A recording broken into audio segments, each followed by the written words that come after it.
जय स्वामीनारायण। प्यारे सज्जनों, भक्तजनों, जब आपका जीवन में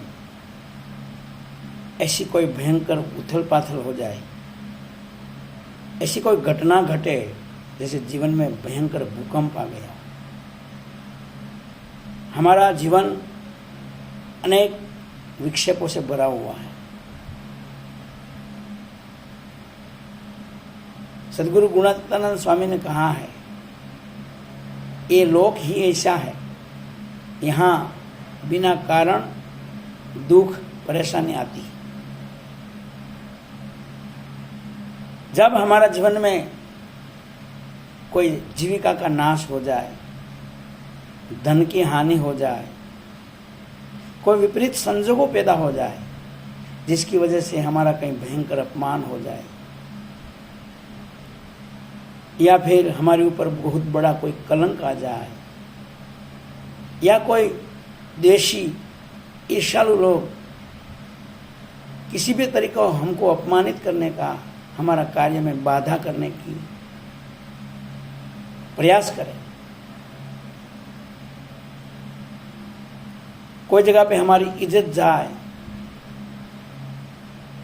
ऐसी पोजीशन आ जाती है।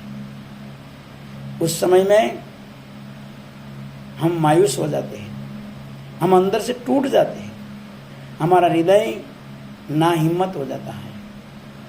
वहाँ तक कि कभी कभी हमको आत्महत्या करने का भी विचार आ जाता है। लेकिन मनुष्य देह बहुत दुर्लभ है। भक्तजनों, ऐसा समय में हमारा आत्मविश्वास और हमको जो हमारा इष्ट देव भगवान स्वामीनारायण, उनके ऊपर जो अत्यंत भरोसा, विश्वास, श्रद्धा और सबसे बड़ी बात सर्वे कर्ता हर्ता एकमात्र नारायण है, उनकी इच्छा बिना एक सूखा पत्ता भी नहीं हिल सकता है।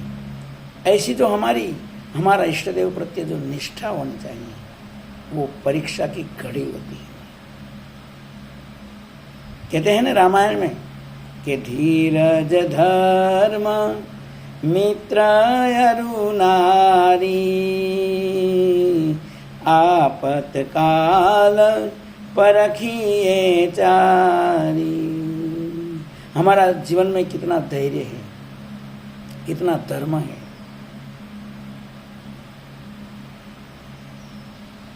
हमारा मित्र कौन है, हमारा अपना कौन है, हमारा पराया कौन है, उसका पता वास्तव में आपत्ति काल में ही पता चलता है। हम मायूस होकर क्या सोचने लगते हैं कि कोई हमारे साथ खड़ा रहे तो अच्छा, हमको कोई पूछे तो अच्छा, हमारा कोई साथ देवे तो अच्छा। लेकिन हमारा कोई साथ देने वाला नहीं है, हमको कोई पूछने वाला नहीं है। अरे कम से कम हमको पूछ तो लेते हैं, अरे कम से कम हमको फोन तो करते हैं। ऐसा विचार कर करके हम अंदर से टूट जाते हैं। लेकिन जिनको अपना इष्टदेव प्रत्ये और अपनी नियत ऊपर, उस समय में भक्तजनों हमारे अंतर्मुख होकर हमको ये सोचना चाहिए कि हमारी नियत क्या है, हमारा इरादा नेक है, हमारा आशय, हमारी अंदर की जो इंटेंशन है हमारी, उसमें किसी को दुख देने का, किसी का बुरा करने का,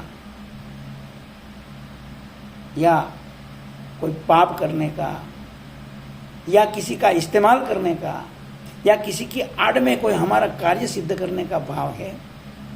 अगर वो नहीं है तो आत्मविश्वास से भरा रहो, निर्भय रहो।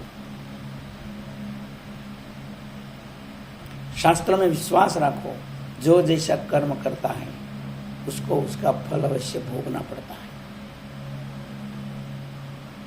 दूसरी बात, अगर हमने किसी का बुरा करने का भाव नहीं है, हमारा हृदय में किसी का कोई पाप करने का इरादा नहीं है, हमारा हृदय में धर्म की आड़ में या किसी की व्यक्ति की आड़ में कुछ हमारा स्वार्थ सिद्ध करने की भावना नहीं है, तो भगवान ऊपर जोरदार भरोसा रखो, भगवान जरूर सबका मंगल करेगा। लेकिन अंदर से टूट नहीं जाना चाहिए। और इतना ही नहीं, जब हमारा जीवन में किसी ने साथ नहीं दिया, हमको किसी ने नहीं पूछा, तो हमारा तो नहीं टूटना है।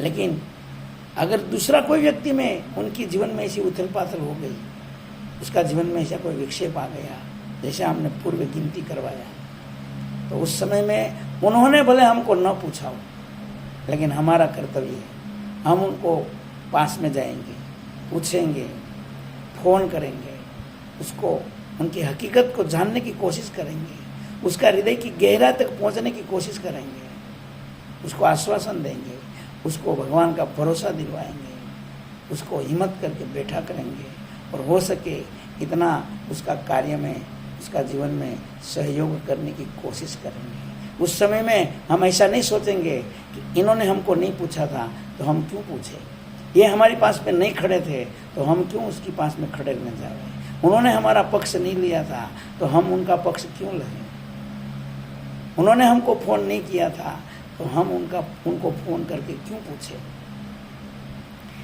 ऐसा बदला की भावना हमारा जीवन में से मिटा देनी है।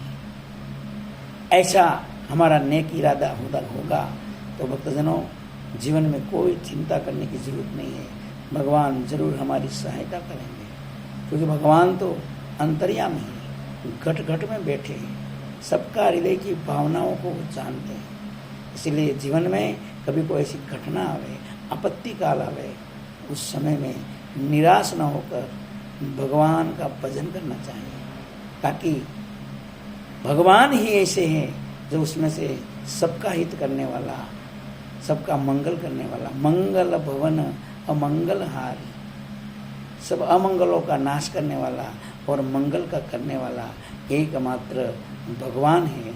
ऐसा विश्वास रख के हमारा जीवन में प्रभु का शरणागति का जो भाव है उसको दृढ़ करके रखना चाहिए। जय स्वामीनारायण।